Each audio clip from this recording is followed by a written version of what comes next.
पुरातन काल में महर्षि नारद जी भगवान विष्णु के धाम वैकुंठ पहुँचे और वहां उन्होंने भगवान विष्णु से पूछा, हे प्रभु, संसार के प्राणी पुत्र की कामना करते हैं परंतु कुछ को संतान नहीं मिलती। ऐसा कौन सा व्रत है जिससे संतान प्राप्ति संभव हो? भगवान विष्णु मुस्कुराते हुए बोले, हे नारद, श्रावण मास के शुक्ल पक्ष की एकादशी को जो पुत्रदा एकादशी कहलाती है वह अत्यंत पुण्यदायिनी और संतान प्राप्ति में सक्षम है। इस व्रत का महत्व अत्यंत विशेष है। सुनो, एक प्राचीन कथा बताता हूँ।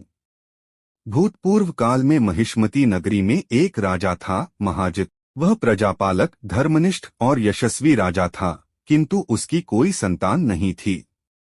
इस कारण वह अत्यंत दुखी रहता था। अनेक यज्ञ, दान, पूजा, तीर्थयात्रा सब कुछ करने के बाद भी राजा संतानहीन ही रहा। एक दिन राजा ने अपने दरबार के ऋषि मुनियों से सलाह ली। तब महामुनि लोमेश ने कहा, हे राजन, पूर्व जन्म में आपने एक निर्धन ब्राह्मण को भोजन देने से इनकार कर दिया था। उसी पाप कर्म के कारण इस जन्म में आप निःसंतान हैं। यदि आप पुत्रदा एकादशी का विधिपूर्वक व्रत करें तो भगवान की कृपा से आपको अवश्य पुत्र की प्राप्ति होगी। राजा महाजित ने महामुनि की बात मानी और श्रावण शुक्ल एकादशी को पूरे नियम और विधि से व्रत किया। दिन भर निर्जल रहकर भगवान विष्णु का पूजन किया, रात्रि को जागरण किया और द्वादशी को ब्राह्मणों को भोजन व दान दिया।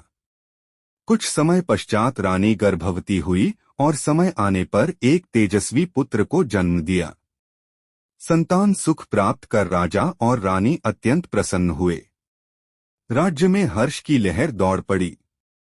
तभी से यह एकादशी पुत्रदा एकादशी के रूप में प्रसिद्ध हुई।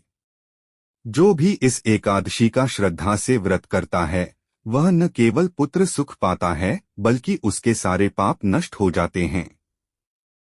यह व्रत विशेषकर उन दंपतियों के लिए अत्यंत फलदायी है जिन्हें संतान की प्राप्ति नहीं हो रही। व्रत विधि इस प्रकार है। व्रती को एक दिन पूर्व दशमी को सात्विक भोजन कर व्रत का संकल्प लेना चाहिए। एकादशी के दिन प्रातः स्नान कर भगवान विष्णु का ध्यान करें। फिर नमो भगवते वासुदेवाय मंत्र का जप करते हुए विष्णु प्रतिमा या चित्र पर जल, अक्षत, पीले फूल, तुलसी दल, धूप, दीप, नैवेद्य आदि अर्पित करें। पूरे दिन निराहार रहकर भगवान विष्णु की कथा, भजन, कीर्तन करें। रात्रि में विष्णु सहस्रनाम या विष्णु स्तुति का पाठ करते हुए जागरण करें। द्वादशी